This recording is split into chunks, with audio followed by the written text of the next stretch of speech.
Most of the time, I try not to touch upon religion in my reviews, and if I do, I'll overview it in a general matter, because these issues that concern faith, conviction, often can mislead into opinions that distract us from the point we want to make. But this time I feel compelled to state what I got from these religious allegories in this show, because they are just too good to be overviewed in a general matter. To start, I'll give you an example of how foreshadowing in this show transcends the visual and goes directly to dialogue. Matt says in court, "Ladies and gentlemen of the jury, forgive me if I seem distracted. I've been preoccupied of late with questions of morality, of right and wrong, good and evil. Sometimes the delineation between the two is a sharp line, sometimes it's a blur, and often it's like pornography, you just know when you see it. A man is dead, and my client, John Healy, took his life. This is not in dispute. It is a matter of record, of fact. And facts have no moral judgment. They merely state what is, not what we think of them, not what we feel. They just are. What was in my client's heart when he took Mr. Prohaska's life, whether he is a good man or something else entirely, is irrelevant. These questions of good and evil, as important as they are, have no place in a court of law. Only the facts matter." Hell of a speech, as Healy says, right? Well, if we move forward in this show, we'll find Matt discussing with the priest whether if the capacity of killing an evil man gives you the right to do so is warranted. And the priest very eloquently says that very few things in this life are absolute, which is why justice and vengeance are best left to God. Now, you might think that I'm reading too much into it because these are two very different situations at two very different points of the show's story. But this verbal foreshadowing is a constant thing in the show.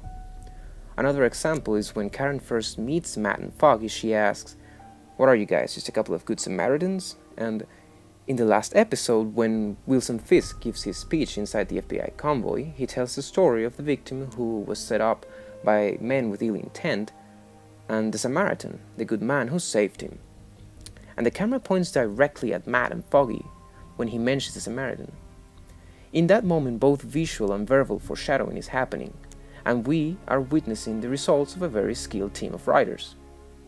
I must say that the way they handle these questions, and in some instances even answer them, is brilliant, especially when dealing with themes as old and complicated as good and evil, and how religion states they are. Very often when movies try to cash in with religious themes, I get a little upset, because they fail to treat it with respect. Something that means so much to so many people has to be dealt with carefully. There are enough movies where they make up so much lies or just simply misinterpret the Bible or the Quran or any important piece of religious literature just to make money, and I simply try to ignore it. By the way, I may sound like a crazy religious person who is correct in every way, but I can assure you I'm far from that. I just want to show respect to the ideals it represents. So back to the show. The priest is one of my favorite characters because he's someone who is trying to teach us all a lesson, but at the same time, we can relate to him in many ways. His conversation with Matt about his time in Africa and how he used to be skeptical about the devil really moved me. Because every religious person has had that moment when you question your own beliefs, your own faith, and then something happens to remind you of what you believe in. All the back and forth with the devil walking among us and how he changed forms was fascinating, because in this life there is a possibility you might see him. I hope you don't. You see, in my country there has been an unstable political situation for the past 18 years, and in that time I have seen very disturbing things. I'm sure there's people who've even seen worse, but evil is evil no matter the quantity. Then there's this show, this superhero show, which has such interesting things to say about morality and how to face questioning it. And I feel like people aren't talking about it enough. This is House of Cards level of quality, and people still dismiss it as just a very good comic book show. Please correct me if I'm wrong, but I don't recall it getting any nomination in the Emmys or anything like that, did it? And yes, it is a comic book show. It is in all its glory. But there is a lot of meat to analyze in there, just saying. maybe I just really like this show too much. But still, when you see stuff like a Catholic character saying that what he sees every day is a world on fire, which is much processing of all he gets from his enhanced senses, you get a very clear metaphor from the writers about how the world is turning out to be, the land of the damned.